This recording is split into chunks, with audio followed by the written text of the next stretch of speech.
Ladies and gentlemen, welcome to the Rogers Kakasungura YouTube channel. A big thank you for the support you're granting this platform. When Joe Biden was in power, he invited William Ruto to the United States of America and prepared a red carpet for President Ruto. The American government, specifically the US, even went ahead to hire some of the utensils they used to welcome Ruto. It was all over the news, and this is not a hidden secret. Ruto finished his tour. He was with Rachel. And then the US government told him, now, we want to give you funds so that you send your police officers to Haiti to go and fight the dreaded gang led by Barbecue. Because the deal involved money, William Ruto accepted to it. He came back to Kenya. He started the process of recruiting police officers to Haiti. The people of the Republic of Kenya were against the idea. Myself, Kakasungura, for those of you who follow me on this platform, I was among those very first people to say no to the idea. We said, though we have international recognition, our police officers have some challenges, and we find it undiplomatic for William Ruto to remove police officers from a struggling nation like Kenya and send them to Haiti. I was against the idea. I did several videos condemning the decision by the president. Other politicians joined in the game. During that time, the opposition was against it. Police officers finally went to Haiti. On the day they were leaving, they were not even paid the allowances they were promised of 200,000 each. They went. Wamekuwa pale Haiti. There's reports of some being killed. There are reports of several being injured. After refusing to listen,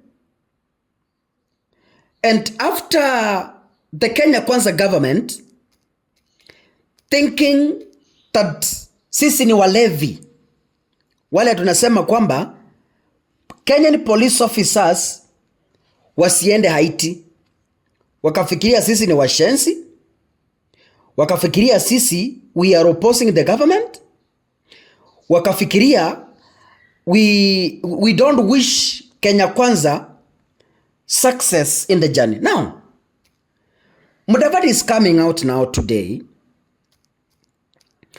and what Mudavadi is saying has left me with some questions. You know, let me tell you Kenyans, sisi tunaelewa serikali tuko nao ya Kenya Kwanza. Serikali tuko nao ya Kenya Kwanza, any deal that involves money, aki walai hawatawacha. Now the government is now announcing plans of evacuation. Yeah? And in this, the Foreign Cabinet Secretary Musalia Mudavadi has announced that the government of Kenya will sign a memorandum of understanding with the Democratic Republic in the Caribbean to help with the repatriation of Kenyan police officers serving in Haiti. After Kenyans have condemned the issue, the Kenyan government, through Musalia Mudavadi, is now coming out. Musalia Mudavadi is the Foreign Secretary for Foreign Affairs, the current Foreign Affairs Cabinet Secretary. He is announcing to Kenyans and saying that he will sign a memorandum of understanding with the Democratic Republic in the Caribbean to help with the repatriation of Kenyan police officers serving in Haiti. Mudavadi has been in the US, and currently we have a different president away from the one who signed an agreement with William Ruto called Donald Trump, the no-nonsense president. Recently, you heard him announcing that he's cutting funds to Haiti, but the Kenyan government ikakuwa kichwa ngumu, ikasema kwamba those funds have not been cut. Now what is happening? Musalia Mudavadi, who has been on a visit to the United States, has announced to Kenya and the world that he will head to the Democratic Republic capital, Santo Domingo, to hold talks with the leadership of the Caribbean nation between the 11th of May and the 13th of May this month. In the Memorandum of Understanding, it is said that injured Kenyan police officers will be allowed to have access to medical evacuation and also help with transportation of the deceased. I want to read a statement from Musalia Mudavadi's office. And this is what is writing. In Santo Domingo, Mudavadi will sign MOUs on medical evacuation, repatriation of injured and deceased persons, access to Dominican territory for Kenyan members of the multinational security support mission in Haiti. Now, ndugu zangu wa Kenya,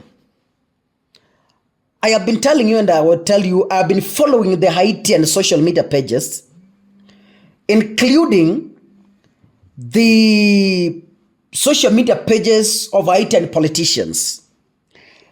It is crystal clear that Kenya is bound to fail in this mission, whether you like it or not. It is said that the dreaded gang has taken powerful cities and powerful regions in Haiti as Kenyan police watchers. Our Kenyan police officers are undergoing several challenges, some of them depressed because they don't have equipment, salaries always delay, they are not well paid, they were promised allowances which they have never been given. So get this from me, and in a few months to come, I'll come back again to remind you how this mission has failed. If you're watching this, kindly make sure you click the subscribe button and remember to turn on the notification bell. God bless you. See you in the next episode. Asanteni sana.